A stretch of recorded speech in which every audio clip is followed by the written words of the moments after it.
खबर महाराष्ट्र के बीड़ से है, जहां धीरज ऑनवे सहित नागरिकों ने केज पुलिस थाने में एक लिखित बयान प्रस्तुत कर उस सामाजिक बदमाश के खिलाफ कार्रवाई की मांग की, जिसने दिवंगत सार्वजनिक व्यक्ति गोपीनाथ रावजी मुंडे की तस्वीर वाले बैनर का अपमान किया था। इस व्यक्ति ने कुछ दिन पहले गांव के वरिष्ठ स्वतंत्रता सेनानी बासलिंग अप्पा भुजबल के स्मारक का अपमान किया था और कागे पुलिस स्टेशन में शिकायत भी दर्ज कराई गई थी। नागरिकों की ओर से ऐसी प्रतिक्रियाएं सुनने को मिल रही है।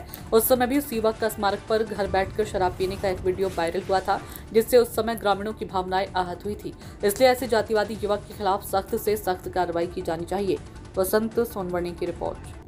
निवेदन दिलेलं आहे। नमस्कार, मी धीरज वनवे, केज पोलीस स्टेशनमध्ये सुनील आबा गलांडे यांची जिल्हा सचिवपदी निवड झाल्यामुळे आम्ही चिंचोलीमध्ये बॅनर लावण्यात आले होते। त्या ठिकाणी रोहन गलांडे या व्यक्तीने ते बॅनर काढून खाली पाडून मध्ये धुंद करून त्याच्यावर झोपून तोडून त्याला फाडण्याचा प्रयत्न केला आहे। तरी त्या बॅनरवर कुणाकुणाचे फोटो होते?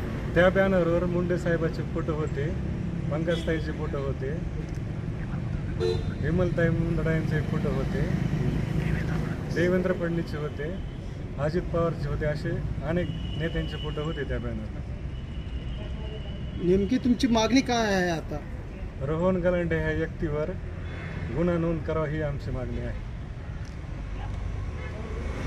आता हे किती दिवसापासून असे प्रकार तुमच्या चिंचोलीमध्ये चालू आहेत? ह्याच्या अगोदर सुद्धा त्यांनी चिंचोली माळे येथे बसलिंग अप्पा गलांडे भुजबळ यांचा स्मारकावर दारू पिऊन मंद धुंदीमध्ये विटंबना करण्यात आली होती। मग या अगोदर काय पोलीस स्टेशनला कुठल्या कार्यालयाला काही गुन्हा दाखल केला का? त्याच्या अगोदर पण गुन्हे दाखल झालेले होते। या पूर्वीही गुन्हे दाखल होऊन बी परत ही पुनरावृत्ती चालू आहेच का? हां, ते हमेशा प्रत्येक वेळेस असंच करत आहेत।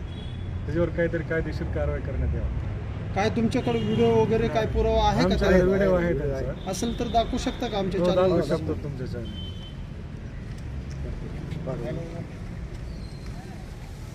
आताच आपण पोलीस प्रशासनाला लेखी एक निवेदन अर्ज केलेला आहे, तर आपल्याला पोलीस प्रशासनाने काय आश्वासन दिले का? हो, त्याच्यावर कारवाई करू म्हणून दिलं आम्हाला।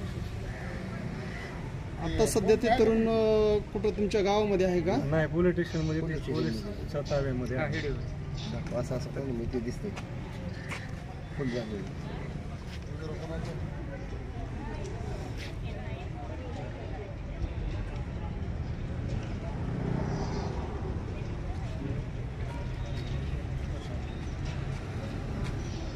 जर पोलीस प्रशासनाने तात्काळ जर कारवाई नाही केली तर आपलं काय दिशा असेल? आंदोलन करण्याचं मंगळवार रोजी किती जण तुम्ही आंदोलन करणार होता? हजारों हजाराच्या संख्येने आपण आंदोलन करणार संख्येने